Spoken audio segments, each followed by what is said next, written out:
Nickel Boys de l'américain Colson Whitehead. Inspiré de faits réels, ce roman raconte le racisme et la ségrégation aux États-Unis dans les années 60 à travers les destins brisés de deux jeunes garçons et offre à l'auteur son deuxième prix Pulitzer 3 ans après Underground Railroad. Un coup de cœur MCO. Impossible de l'italien Eri De Luca. Le face-à-face d'un procureur et d'un homme accusé d'avoir poussé dans le vide un ancien compagnon de lutte révolutionnaire lors d'une randonnée en montagne. Une réflexion sur la trahison et le combat politique. Betty, de l'américaine Tiffany McDaniel.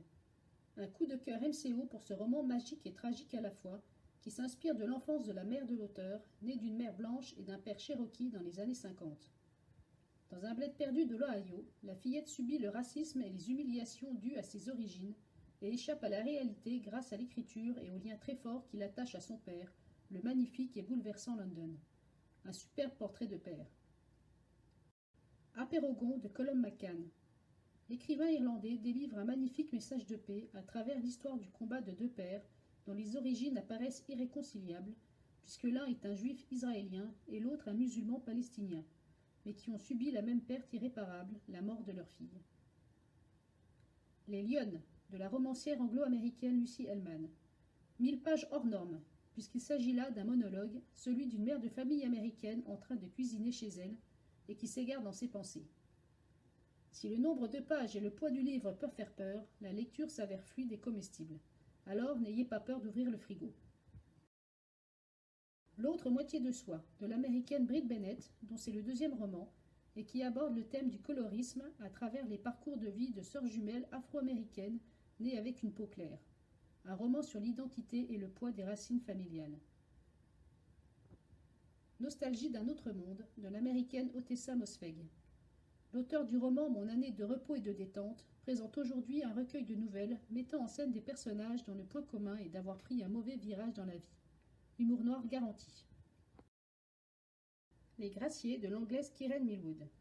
Un coup de cœur MCO pour ce roman intense qui nous immerge au cœur d'un village isolé de Norvège au XVIIe siècle où des femmes, restées seules après une tempête qui a emporté leurs hommes, luttent pour leur survie. Un conte féministe inspiré de faits réels. Ohio de Stephen Markley. Ce jeune auteur américain offre une réflexion percutante sur l'Amérique post-11 septembre, avec une galerie de personnages paumés et désenchantés, mis en scène dans une construction virtuose, alternant flashback et présent. Assurément un grand roman et un auteur à suivre. Marie-Lou est partout, de Sarah Ellen Smith. Premier roman d'une jeune poétesse américaine, l'histoire d'une jeune ado livrée à elle-même et en mal d'affection, qui va se glisser petit à petit dans la peau et la vie de la voisine d'à côté, Marie-Lou, disparue mystérieusement. Plus un roman noir qu'un thriller à découvrir. Patagonie, route 203 d'Eduardo Fernando Varela. Scénariste argentin pour la télévision et le cinéma, l'auteur nous embarque dans un road trip burlesque sur les routes de la sauvage Patagonie, en compagnie du routier Parker, pour un voyage onirique et envoûtant.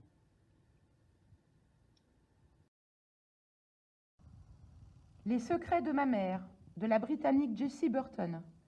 Une jeune femme abandonnée à la naissance par sa mère part à sa recherche. Un coup de cœur MCO pour ce roman sur la quête d'identité, la maternité et le pardon. Rassemblez-vous en mon nom, la suite de l'autobiographie de la poétesse, écrivaine, actrice et icône de la lutte pour les droits civiques, Maya Angelou.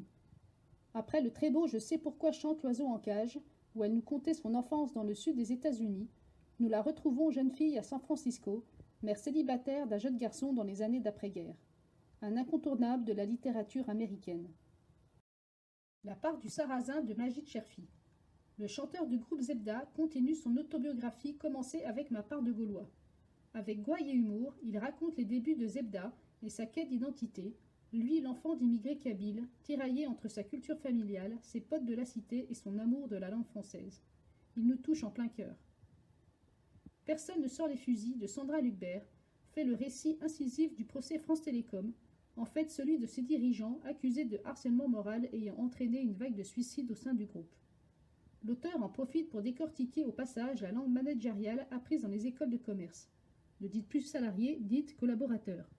Et dresse un portrait glaçant des prévenus, imbus d'eux-mêmes et dénués de remords. Retrouvez nos sélections sur notre portail médiathèque-côte-d'or.fr, rubrique Nos collections, Temps de partage automne 2020.